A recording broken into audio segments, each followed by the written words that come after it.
The Queen Bee by the Brothers Grimm, read by Dana Flowers. Two kings' sons once went out in search of adventures and fell into a wild, disorderly way of living, so that they never came home again. The youngest, who was called Simpleton, set out to seek his brothers. But when at length he found them, they mocked him for thinking that he, with his simplicity, could get through the world, when they too could not make their way, and yet were so much cleverer. They all three traveled away together and came to an ant-hill. The two elder wanted to destroy it, to see the little ants creeping about in their terror and carrying their eggs away. But Simpleton said, "Leave the creatures in peace. I will not allow you to disturb them." Then they went onwards and came to a lake, on which a great number of ducks were swimming. The two brothers wanted to catch a couple and roast them, but Simpleton would not permit it, and said, "Leave the creatures in peace. I will not suffer you to kill them." At length they came to a bee's nest, in which there was so much honey that it ran out of the trunk of the tree where it was. The two wanted to make a fire beneath the tree and suffocate the bees in order to take away the honey. But Simpleton again stopped them and said, "Leave the creatures in peace. I will not allow you to burn them." At length, the three brothers arrived at a castle where stone horses were standing in the stables, and no human being was to be seen. And they went through all the halls until, quite at the end, they came to a door in which were three locks. In the middle of the door, however, there was a little pane, through which they could see into the room. There they saw a little gray man who was sitting at a table. They called him once, twice, but he did not hear. At last they called him for a third time, when he got up, opened the locks, and came out. He said nothing, however, but conducted them to a handsomely spread table. And when they had eaten and drunk, he took each of them to a bedroom.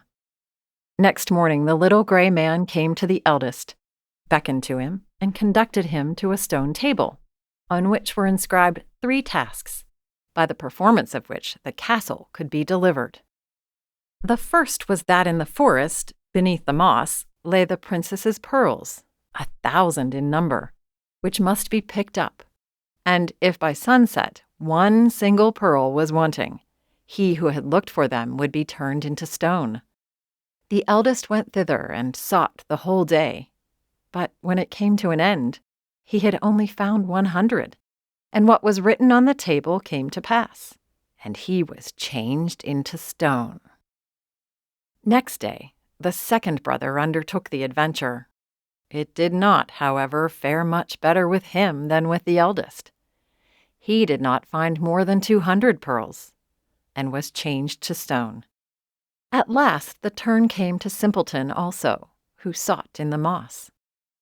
It was, however, so hard to find the pearls, and he got on so slowly that he seated himself on a stone and wept.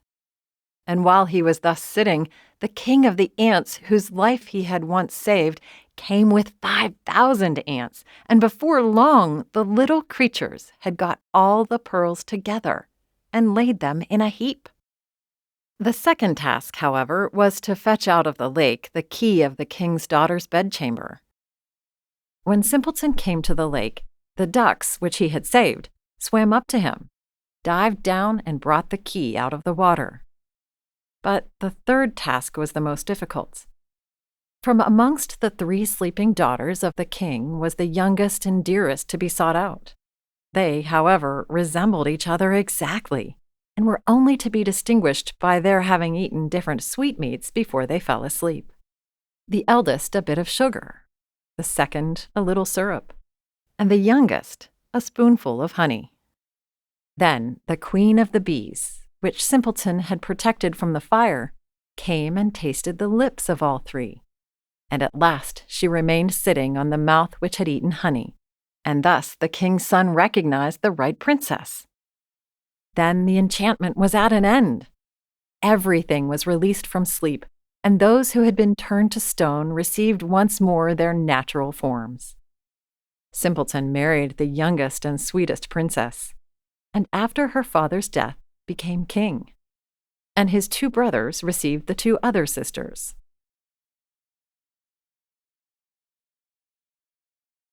A production of We Are One Body Audio Theater.